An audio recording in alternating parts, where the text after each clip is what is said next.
So today we're talking about content optimizations.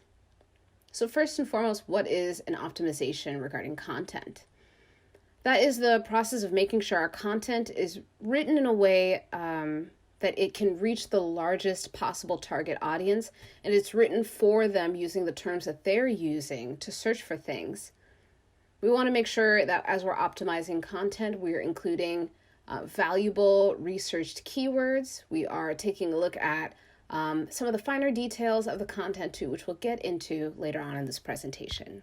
So let's talk about the why. Why do we optimize content? First and foremost, we want to update existing content. So whether we wrote it last week or we wrote it 4 years ago, as long as the content is relevant or the topic is relevant, we want to make sure we're refreshing and updating it to make sure it's matching the user's search intent. We also want to make sure we're improving user engagement by keeping the content fresh, by keeping it engaging. We are providing value for our readers. So really generally optimizing content is more efforts concerning the user to make sure whatever we are providing is useful to them throughout the content. And also, as we're optimizing, keeping your content fresh can also help with your conversions too. So making sure you have updated links if things have changed, or including a link if you didn't have one in the first place. What does optimizing content do? First and foremost, and primarily, optimizing your content improves your organic traffic. So we do this by inserting valuable and relevant keywords. We do this also by updating links, whether they're internal or external. So if they're internal, we are linking back to our services or linking back to our clients' services. And if they're external, we're linking to people we are quoting, reputable sources, thought leaders within our industry. We're also making data-driven changes to the metadata, and we'll talk about this a little later to look at a more literal application of metadata changes, but we're optimizing for the SERP. And then finally, as mentioned previously, we are updating or adding calls to action. So the main intent of that is making sure that you're not just creating great content, but you're creating great content with conversion at the top of your mind. So informational content is just the beginning of what users are looking for. You, as a content creator, you're providing them information and you're also trying to link them back to your services so that they use what you can provide. So updating or adding calls to action to make sure we are helping our users find what they need, and then also helping ourselves to make sure the people who come onto our site are considering converting also. What can I optimize for? Metadata. As mentioned previously, your metadata is one important optimization that you will want to take a look at. This is something concerning on-page content too. So that includes our title tag, our CTA, links, be they internal or external, or maybe we're even talking about outdated links, old content, things that are 404ing, our meta description, our ranking keywords, and then we also want to edit the body of the content for errors, typos, maybe culture has shifted over time and you want to make sure whatever you are writing on is mirroring what the zeitgeist is currently doing.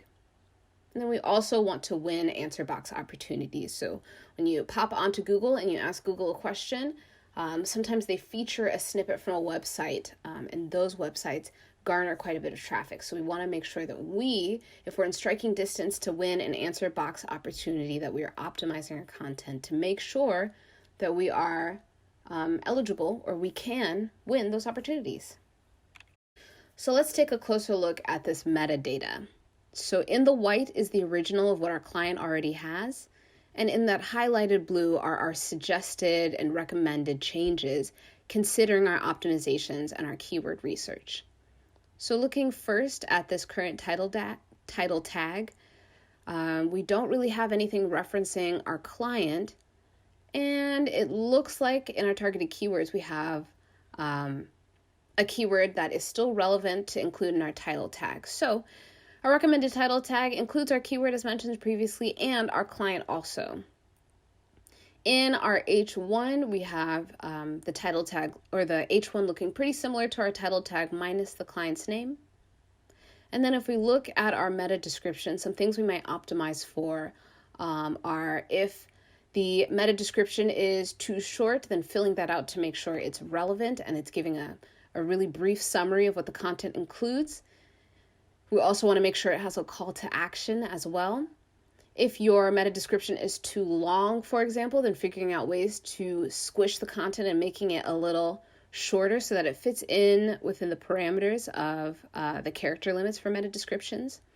So if we look at our recommended meta des, we see that we have a sentence that briefly summarizes what the post is going to dig into, and then we have a call to action checkout hour for what the reader is going to get when they pop in there. And then finally at the bottom, we have our targeted keywords. Let's take a look at the body of content and see exactly how these optimizations work on page.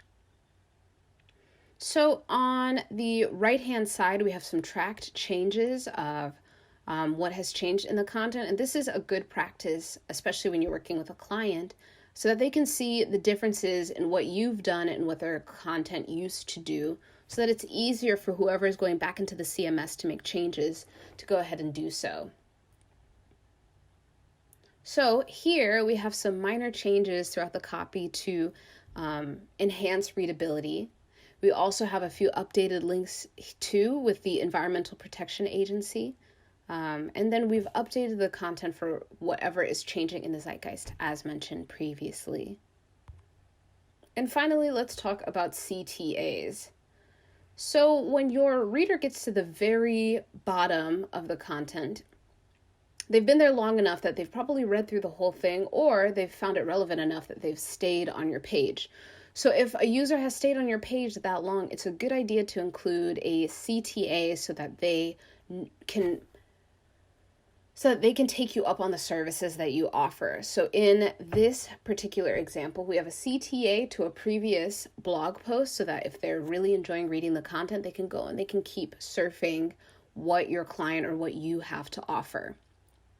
Our second CTA is going to our services. So what this client has written is a service that they can provide. So we want to make sure that the user knows if you are looking for this thing, we provide that thing. So we've got two CTAs where the links are embedded for users to click on and go back to the services offered by this client. And this is a good practice for all of your blogs, regardless of whether your user is making it to the bottom or it's not. You want to make sure that they don't have to look for your services or they don't have to look for other things that you recommend to them. And that was our overview on content optimizations.